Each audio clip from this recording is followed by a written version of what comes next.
ஆழிபோல் மின்னி வலம் புரிபோல் நின்றதிர்ந்து தாழாதே சார்ந்த முதைத்த சரமழை போல் வாழ உலகினில் பெய்திடாய் நாங்களும் மார்கள் நீராட மகிழ்ந்தேலோர் எம்பாவாய்.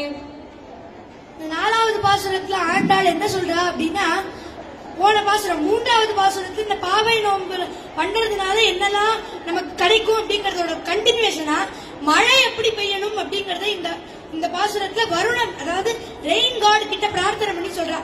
ஆழிமழை கண்ணா ஒன்று நீ கைகரவேல், வருணதேவனை பிரார்த்தனை பண்றா. மாரி நீ எனக்கு ஒரு ஹெல்ப் பண்ணணும், ஒன்று நீ கைகரவேல்.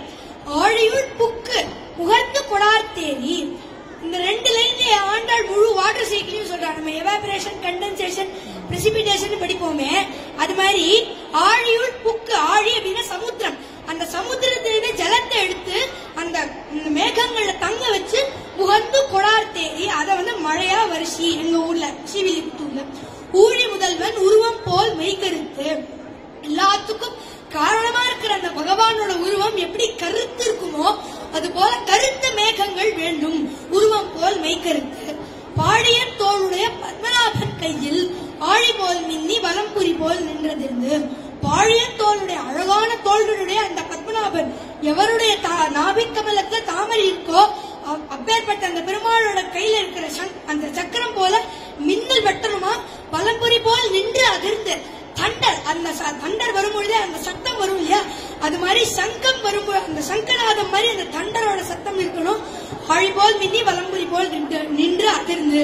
தாழாதே சார்ந்த முதைத்த சரமழை போல், சாரங்கம் பெருமாளோட வில்லான அந்த சாரங்கத்திலிருந்தே எப்படி சரமழை அம்புக்கள்லாம் எப்படி மழை மாதிரி பாயுமோ அது மாதிரி மழை வரணும் அப்படின்னு ஆண்டாள்.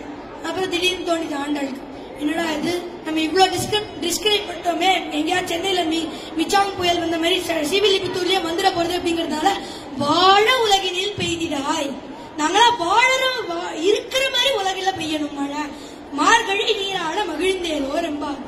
நாங்களா அந்த மார்கழி மாசத்துல நீராடுறதுக்கு ஒரு ஹெல்ப் பண்ற மாதிரி மழை பெய்யணும் அப்படின்னு ஆண்டாள் இந்த நாலாவது பாசுரத்தை சொல்றா.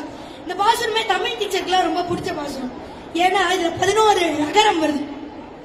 ஆழி மழை கண்ணா ஒன்று நீ கைகரவேல் ஆழி உள்புக்கு முகர்ந்து கொடார்த்தேரி ஊழி முதல்வன் உருவம் போல் மெய்கெடுத்து பாழியம் தோளுடைய பத்மநாபன் கையில் ஆழி போல் மின்னி வலம்புரி போல் நின்றறிந்து தாழாதே சார்ந்த சரமழை போல் வாழ உலகினில் பெய்திடாய் நாங்களும் மார்கழி நீராட மகிழ்ந்தேலோர் என்பாவாய் அப்படின்னு 11 நகரம் இந்த பாசுரத்துல வருது.